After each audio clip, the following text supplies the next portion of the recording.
This is the Jack Stories Podcast, a show where Jack tells me stories. And I'm David. And I'm Jack. What do you have for us this time? Well, David, I have a story from real life, I think in 2021, which is 4 years ago now. But 2021 feels like a year ago tops for me. So this was middle of the pandemic. I think it was starting to wind down, but things were definitely still pretty locked down. I was living in downtown Atlanta with several roommates. It was honestly one of the best rent and roommate setups I'd ever had. At the time, I was working a travel contract, doing nursing at a hospital kind of east of Atlanta, and then I would drive home. I think I got off shift at 11 p.m., and I would get home right around midnight or so. And I remember many times coming home midnight on like a Friday or a Saturday or even like Sunday being like, oh my gosh, there's so much traffic downtown and there's supposed to be a pandemic going, but honestly, I don't care. Because by that point, I really did not care about lockdowns. I had whatever. I'm nursing. I don't really care. I'm just doing my thing. And people in Atlanta are going to be doing whatever they want. That's just kind of how it is. But what struck me and took me by surprise was the Thursday night parties. Like, the entire time when I was at Grady through till when this story happened. So, like, 2 or 3 years straight, I'd be working downtown or living downtown, and Thursday night was just this crazy time for partying. Because it was all these people that I guess just didn't care about working on Friday, or maybe they were calling out or whatever it was. When I was at Grady, you would have many gunshot wounds on Thursday night. Like, everyone was taking care of their business going into the weekend, and it was very strange. So yeah, the weekends were crazy, but Thursdays, it seemed like were the craziest. So I was driving home on a Thursday, and it's about midnight, and as I get to my apartment complex, the way that the apartment was that it sat, I think it was 4 levels, but the basement level or the ground floor level was shops, right? There was a club, there was a barber salon. I think there was a restaurant at the base of the apartment complex. It was a really, really nice brunch spot, I suppose. I never went. It looked kind of fancy. So I pull in, and there's just so many people right in my parking deck. And I'm thinking, wow, I really think that all these people live in my apartment complex. I'm sure I won't be able to find a spot till the very top of the lot, which was fine because I lived at the top of the lot. But be that as it may, it still wrangled my sense of justice. So all these people are going to the club right down below where I live, which didn't bother me because I can sleep through anything, but it's annoying. I am, I think, at heart about 55 years old and just very, very crotchety. Just get off of my lawn, you darn kids. You guys are driving too fast and having too much fun. Here's some plain black licorice. That's my idea of a candy. I'd like a black coffee, but make it as bitter and nasty as possible. So I go inside and I'm eating my dinner, talking with my roommate Philip, and all of a sudden we hear bang, bang, bang, and then bang, bang. And right away I was like, ooh, those are 2 different kinds of bangs. They sound very close, and it sounds like they might have been inside this building. So I look at Philip, and he looks at me, and we're like, I think those are gunshots. So we run over to our little balcony window and throw open the doors and look down, and just a wave of humanity comes out of the club underneath us. I mean, it was probably around 20 people, but it might have been more. It seemed like it was 200 people just flooding out into the street and screaming and freaking out, and like people are stumbling and tripping. And right away, I was thinking to myself, oh my goodness, like there's a mass shooting happening downstairs. Like somebody is going around and shooting people. And so I looked over to Philip and I'm like, Philip, we got to call 911 like right now. And then I decided to do something that, well, by this point, most people know me. I decided to go downstairs and see what I could do. So I ran to my room, pulled on a pair of, it was a pair of flip-flops. So I pulled on a pair of flip-flops and I put on a belt. And I was intentional about grabbing the belt because you can do a tourniquet with a belt, right? If someone's been shot in the leg or shot in the arm, you can't do it if they're shot in the head, but, if they're shot in the leg, you can do it. And tourniquets really are one of the best life-saving interventions you can do right away when someone's been shot. So I grab a tourniquet and I grab my pistol and slip it in my pocket. I'm like, all right, we're ready to go. And as I was grabbing my gun, I remember thinking to myself, like, I've never actually shot at a person before. But if I see someone going around shooting at a bunch of people going to the club, I will 100% try to shoot that person. And then a headline flashed in my head very briefly. ER nurse wounds 15 trying to stop mass shooting. Shooter is on the loose and unharmed. So I go downstairs, and I remember thinking to myself that if I slowed down and really thought about it, anything that the shooter is going to do will have already been done. And if people are badly injured, I will miss valuable time to help them. And also, if I slow down to think about this, I will probably not go. And I guess for some reason I was like, and I have to go. So I went. And at this point in everything that happened, really wasn't very stressed. Like, my heart rate was probably 90. The brain was clear. I'm feeling fine. Nothing's happening yet. Like, I'm not in the middle of anything. There's no one dangerous yet. And so I run downstairs, and I've got my gun, my belt, and my shoes, and that's it. Well, and I'm wearing a shirt and pants. And that's it. So I run downstairs, and I go down, I turn right, and I just see people running everywhere. Everyone's milling around, but there's not a clear direction that people are running to or a clear direction that people are running away from. So I couldn't really figure out where the shooter was. So I kind of jog down to the nightclub, and I see this big guy. I mean, very large. And he's standing out front looking like a bouncer. I'm like, hey, man, is everybody okay in there? Like, I heard gunshots. Is everybody all right? And he's like, yeah, man, everything's good. Nothing to see here. And I kind of looked past him, and there's, like, tables and chairs on the ground. There's broken glass. All kinds of stuff that, looks like something might have happened. And I'm like, hey, so I live upstairs. I'm a nurse. I work in the big ER in downtown Atlanta. I work there. I'm just here to help. Like, I'm not trying to get anyone in trouble. I'm just here to help if someone's hurt. He's like, dude, good for you. Like, no one's hurt. We're good here. And I think he dapped me up. And I'm like, okay, like, I'm not arguing with you, big man. Like, I'm not going to try to, like, push past you into the club. You're very big for me to be doing that. And then the big bouncer, looks down the street and goes, uh-oh, that guy got a stick. Now, for those of you who are not sure what that means, don't worry. I didn't know what it meant either. The image that came into my mind was literally a guy in, like, I don't know, like a purple suit with, like, a cane, kind of like a pimp you would see in New Orleans, is what I pictured. I don't know why, but that's what I pictured. Like, someone walking with, like, a walking stick. And I was like, well, that would be weird if I turned over and saw that. And I looked to the left, and I didn't see a New Orleans pimp. Instead, I see a guy who looks about 20 to 25, maybe.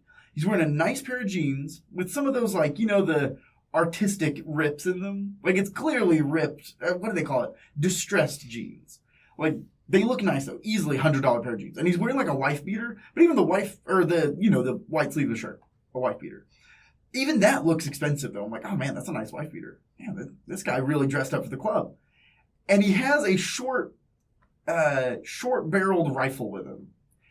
At the time, I thought that it was probably an illegally cut regular rifle. But nowadays, I've learned more about firearms. I'm positive it was a pistol caliber carbine. For people who don't know what these are, they're small.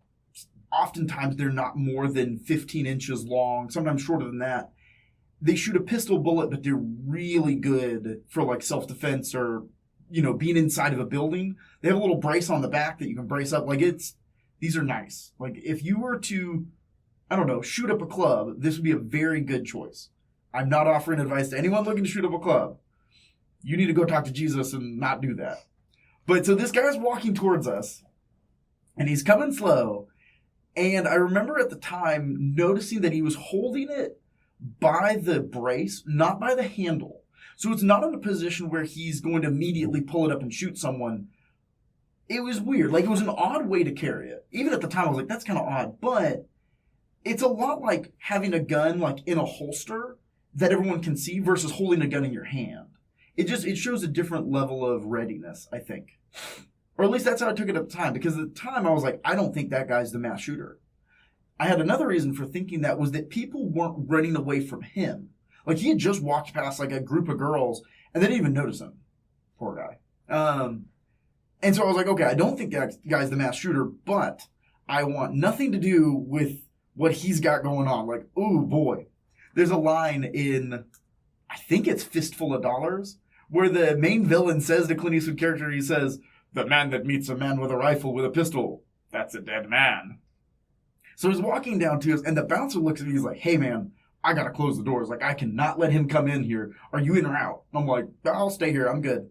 And so he does. He, like, locks the door and, like, moves away from it. And I'm just kind of standing there, still not super freaking out. If I had to guess, heart rate's probably 105 now. Stressed, but still very much, we'll just see how it goes.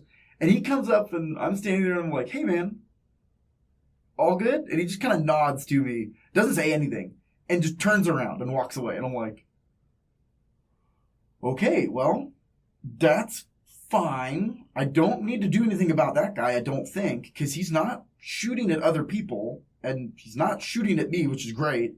So I'm going to see if I can figure out where the shooter is, or where hurt people are, if there's anybody hurt.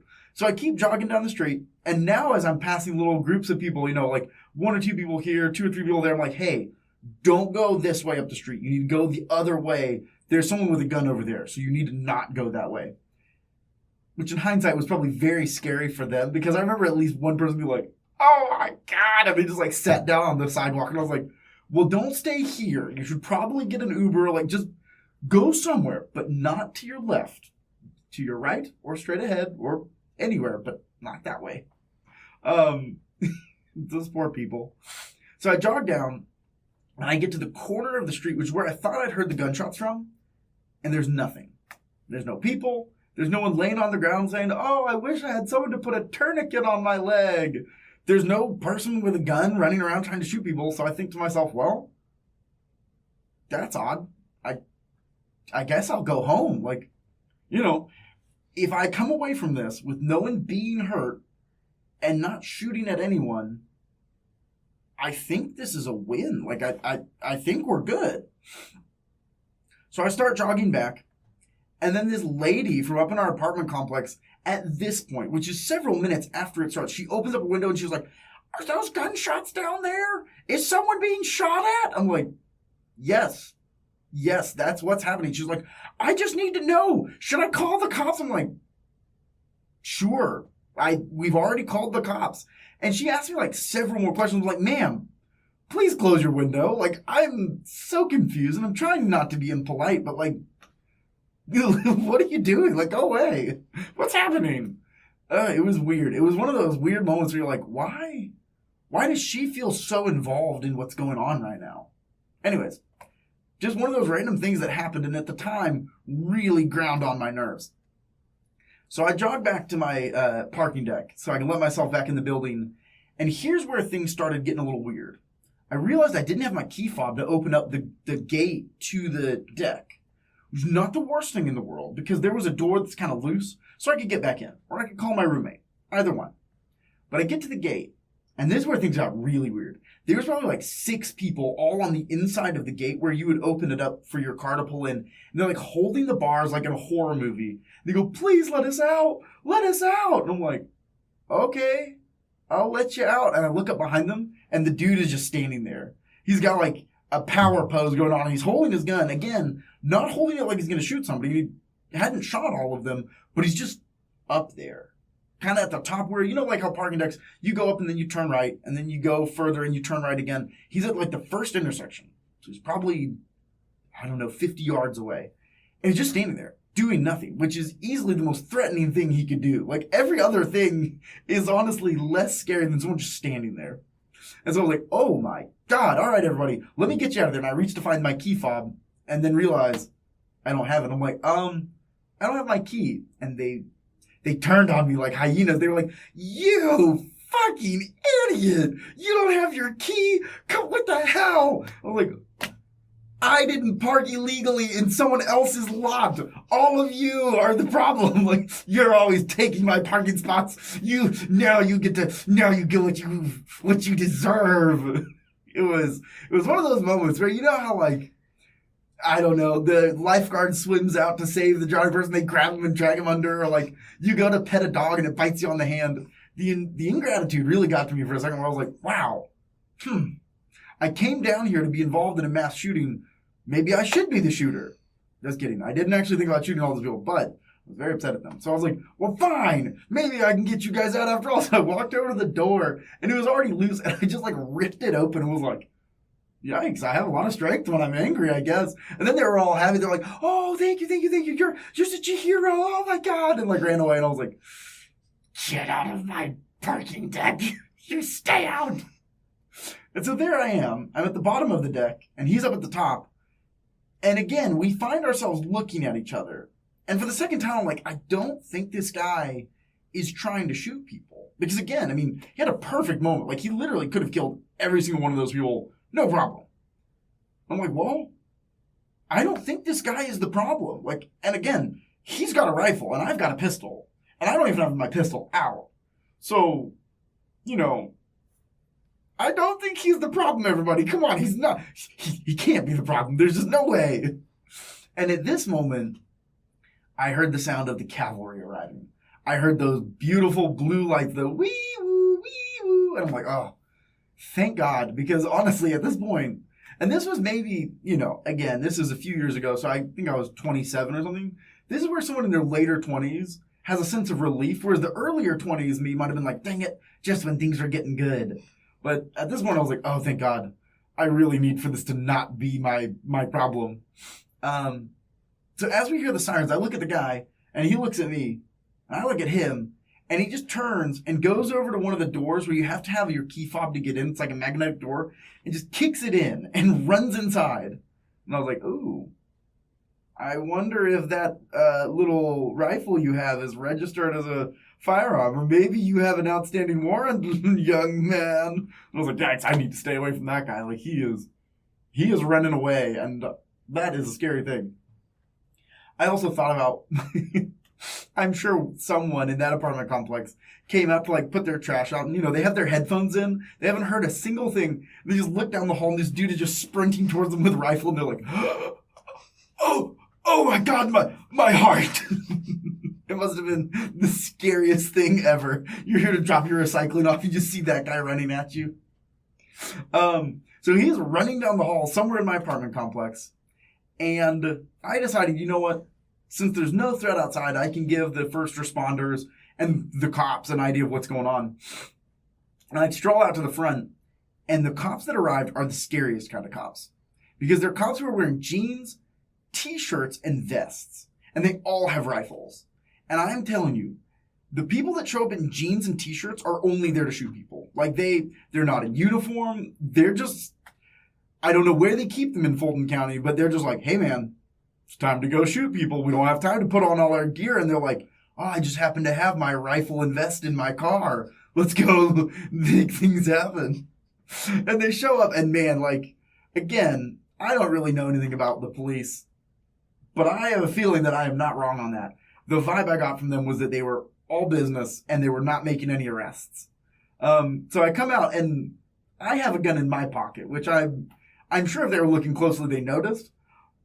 But I was like, look, I am not the shooter. I'm going to come out to these guys in good faith, and they're not going to tackle me and arrest me right away.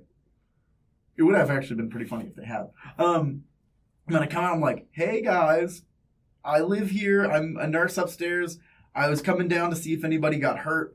I heard about 3 gunshots and then 2 right after that. I'm like, as far as I have seen, there are no casualties.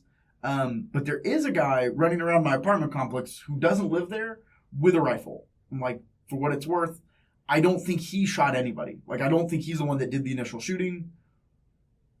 That's all I got. They were like, okay, thanks. And I'm like, if you guys give me a minute, I can go get my key fob and let you guys in. Which I can't remember. I think I actually did. I think I did come down and let them inside. But I don't remember, if I'm honest. I'm pretty sure I did. And that's pretty much where I left it.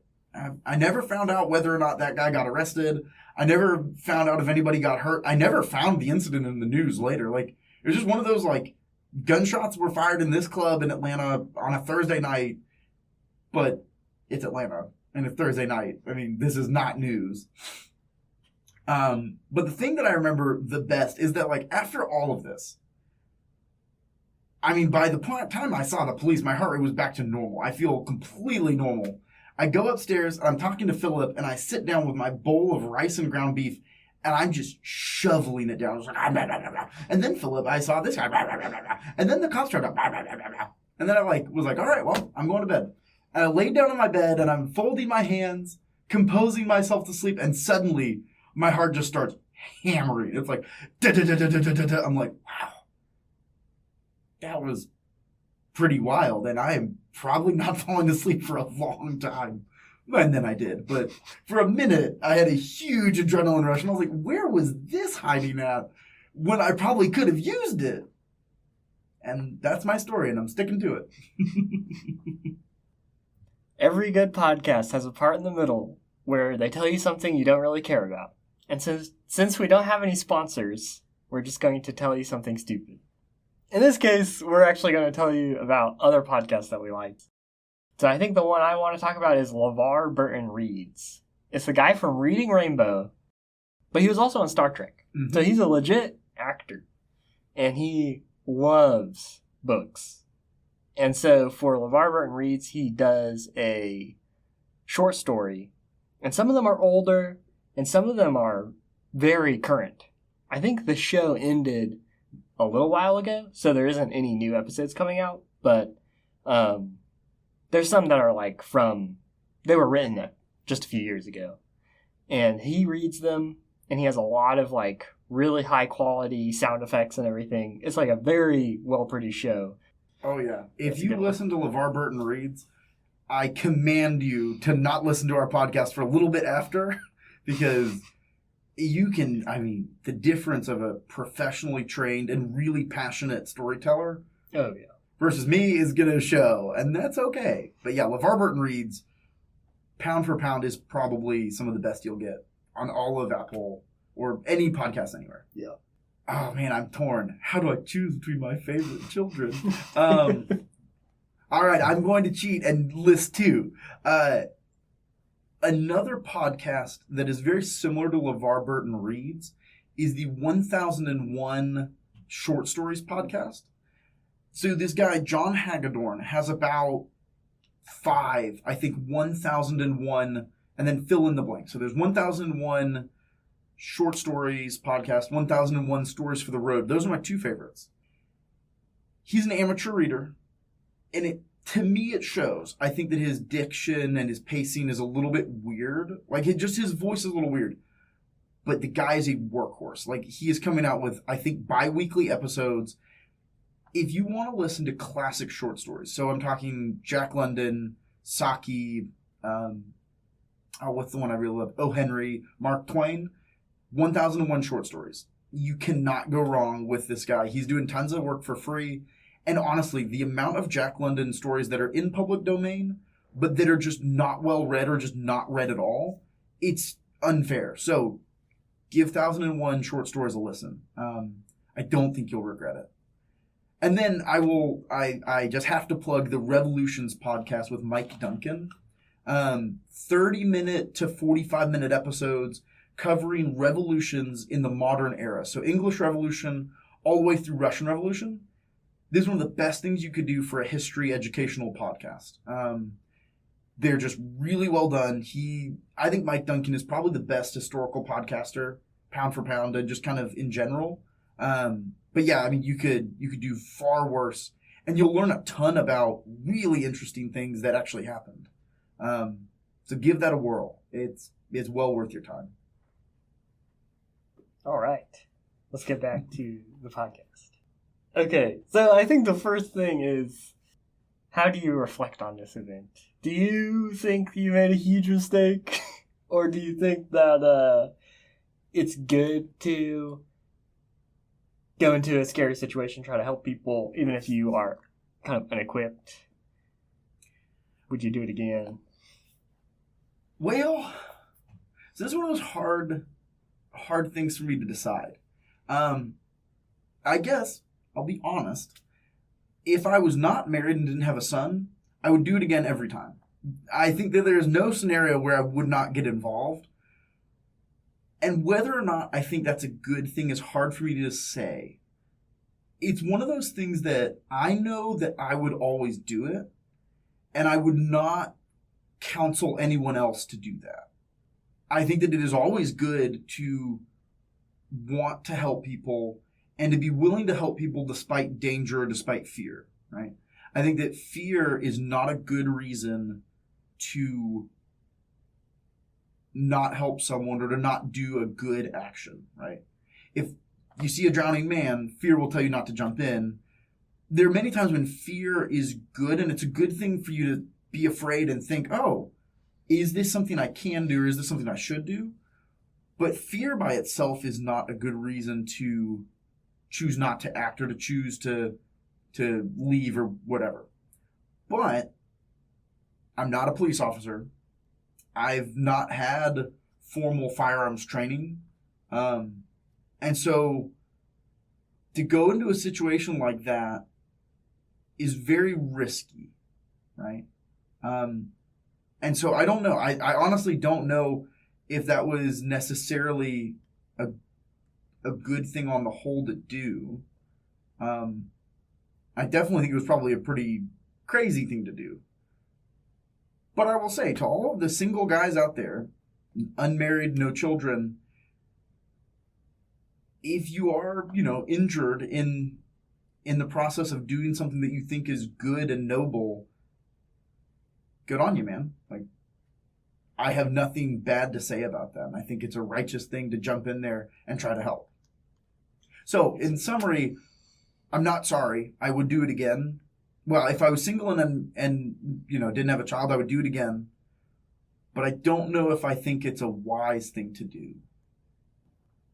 Another interesting emotion that you're describing, I feel like happens more and more as you get older, where like you're helping the people trapped behind the gate.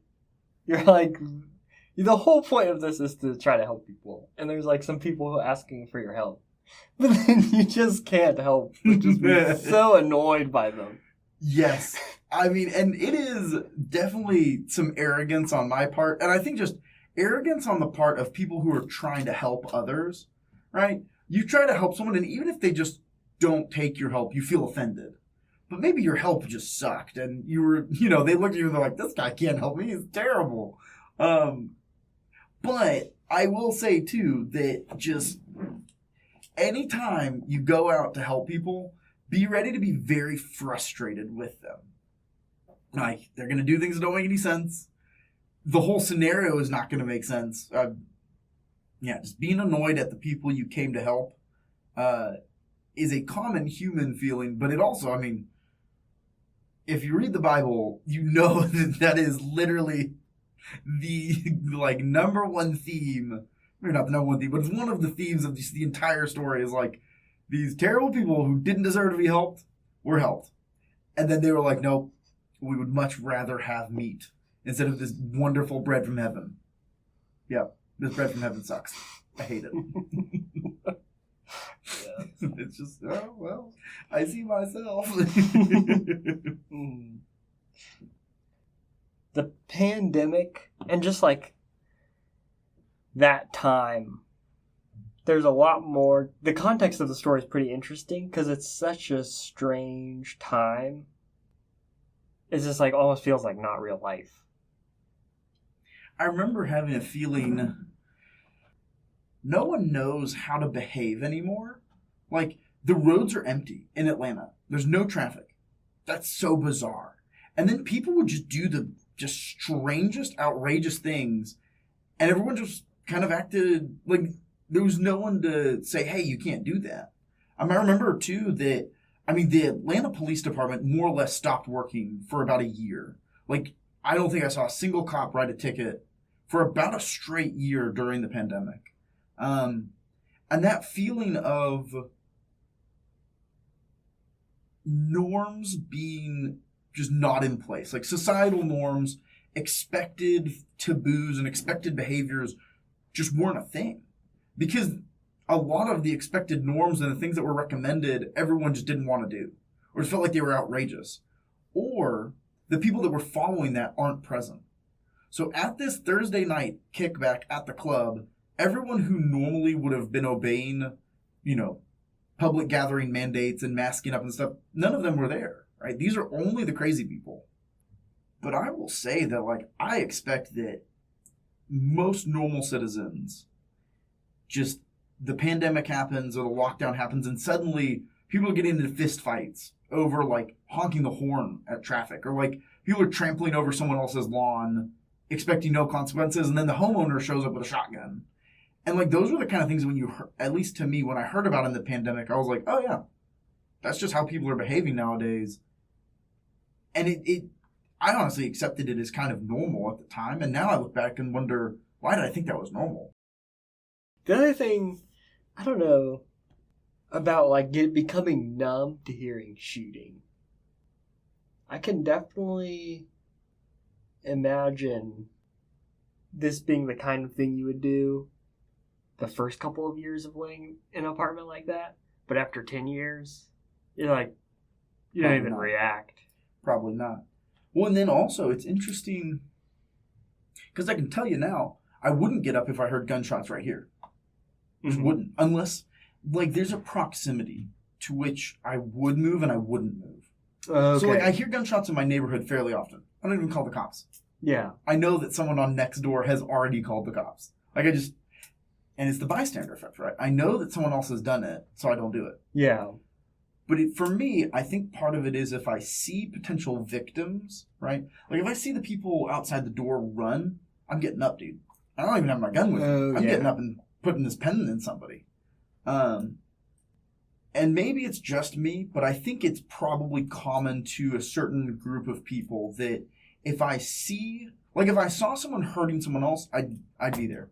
I don't even think I'd have time to think about whether or not I should. I just would. If I just heard that something was happening, I'd probably call the cops. But if I see it happening, or I see a potential victim, or I see the potential, aggressor, I'm probably going. So, yeah, one is it has to be in front of you. But the other is, how long, once you've lived in an apartment, because you didn't grow up in an apartment like that. No. So it's new to you. But a bunch of your neighbors, it's probably not. Mm-hmm. So then they're just whatever, I'm that bouncer. Yeah. This is just every week. This is, yeah, and that bouncer, this is his job. Yeah. And it's kind of like in the hospital. And mind you, if there was someone coming to shoot up the hospital, and I had my gun, well, we know what's happening. But realistically, there are psychiatric patients that I used to, get hands-on with that I don't now, where I'm like, it's not my job, dude. That's security. That's what they do. Mm-hmm. I'm not hurting my back trying to wrestle that dude. Why would I do that? And some of that is just being around it enough, right? Yeah. But, if it's your job or if you're around it enough, you're like, nope, that is actually not for me. I don't do that kind of thing because that's not what I do. And I'm either not good at that or not trained at it, or I just don't want to. Mm-hmm. But you're right. I think if you're around it a lot, it doesn't affect you the same. And I do think people, I think it's a line from Aristotle where he says that when it comes to virtue, experience is the mother of illusion. Mm. When it comes to right and wrong, and it comes to virtue, experience will trick you out of doing what's right. Right? Mm-hmm. Just because you've tried to tell the truth to this person before and they blew up at you and didn't like it, now you don't want to tell the truth anymore. But telling the truth is right. Mm-hmm. Experience is a liar. Just because, and this is something I've heard from other people. I really respect, probably one of the wisest men I know. When I told him this story, I was like, dude, that's a crazy thing to do. He's like, I lived in New York and I can tell you just dozens of stories of people trying to intervene and getting stabbed or getting hurt. He's like, so if you want to keep doing that, keep doing it. He's like, but I can't advise it. I can't say that I think that's a great idea. And I'm not saying that he's wrong. I hope that I never come off that way in these podcasts. Because I don't know that what I do is smart. I definitely don't think it's something that everyone should do. And if something is right, everyone should do it. So I'm not saying that I'm necessarily right, but I will say that I do wonder if knowing that things can go bad, having seen things go bad before, sometimes that makes us not do something that we should, or not do something that is right. But I don't know. 50-50 on the whole. Should I keep doing things like this thing? Or should I have done things like this in the past? There's two things that I was thinking of. One is like, you have to include yourself in the group of people you're trying to help. Mm-hmm. Like, you don't have to put yourself above them. If you do, you're not necessarily being selfish. You're just trying to survive. That's okay. But if you have to at least try to save your own life as much as you're going to try to save other people's. There's a principle in responding to emergencies. And mind you, I don't know where I heard it, so maybe it's not really a principle, it's something I made up. But I think I heard it from someone else. It's don't make another victim. I think about this in water rescue all the time. Because I'm a decent swimmer, but not a great swimmer. Yeah. If there's something that's outside of your skill level in terms of swimming, don't jump. Yeah. Throw things for them to grab hold of, but don't jump in if you're then going to be another person drowning. Yeah, you can try to form a human chain. Yeah. But if you're not strong enough to just, like, grab them, restrain them, and carry them out, you're probably not going to be that helpful. And it's not a great idea. And, like, you can get to the bank, right? Get to the bank and anchor yourself in place and hold your hand out. Yeah. But if you can't swim, don't get in the water, right? Yeah. And, like, that is it's a big deal, and it's something that I definitely skate the line on often. But yeah, like, if you're in a situation where you can't safely help someone else, probably shouldn't be there. Yeah. And if the person that you think you are going to help is in a heightened emotional space, they may get aggressive towards you. They drown you, and then they're still drowning. Yeah. Don't let people who are out of control injure you when you're trying to help them. You have to be safe. The other thing is the proximity thing you brought up. Is like, if I see it happening right in front of me, I'm going to jump in and do something. But if it's further away, even if I know exactly what's going on, maybe I'm not going to actually do anything about it. I think that is definitely more of like a urban kind of mindset. You know, if you live out in the country, that's just not going to be as natural to think about it that way. But there's something about having your morals be a little bit utilitarian. Like, okay, I'm going to help people that are right in front of me. And if everyone were to live like that, then things would work out. Because there's no one's going to just sit there and be a bystander. But, so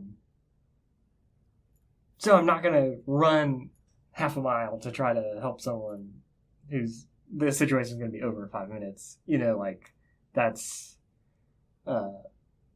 I think that's okay because it would work if everyone did it. Mm-hmm. I think there's an interesting thing here where when we think about distance, right? How far, and I'm just talking about like how many miles am I going to go to help someone? Well, the question is, who is the someone? Is it my son? Well, dude, there's no distance that I won't go. Mm-hmm. And I think that's right.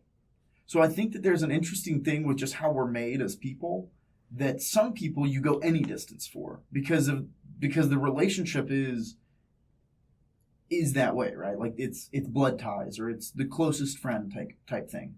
No distance too far, no burden too great, I'm coming. But then there are times where it's like, hey, total stranger, not my fight. And honestly, how many times have we looked at situations and thought, hey, I can't do everything for everyone, right? Mm-hmm. I can't go and save the Uyghur Muslims. I also can't go and, stop hunger in this place. But I can help the person right in front of me, right? Yeah. The person that needed my help today, I can treat them with respect, and I can share what goods I have if I have them, and I can give them effort. I can pray for them. I can do things for them that actually mean something. And I can be all depressed about the war in Ukraine, but I can't stop it. Yeah. And unfortunately, we're in that situation a lot. The big things in our lives we can't stop. But also, the pandemic was going to happen no matter what. But we all had chances to help people individually in those moments, the people that mattered to us or the strangers right in front of us. Mm-hmm. Right? But I do think if everyone took care of their families and like took care of their friends and the people that like, you know, like the close companions, and then took care of the things that were right in front of them, yeah. I mean, by definition, everyone would be doing something good. Mm-hmm. And that's much easier to live. It's much easier to do that kind of thing. Yeah. All right. Well, thanks for the story. You're welcome, David. This story has been told to you by me, Jack. This podcast is produced by me, David, edited by me, David, and hosted by me, David. This podcast is not an admission of guilt by any party involved. The views expressed in this podcast are not necessarily a reflection of any of our views or the views of anyone else we may know or may happen to know in the future.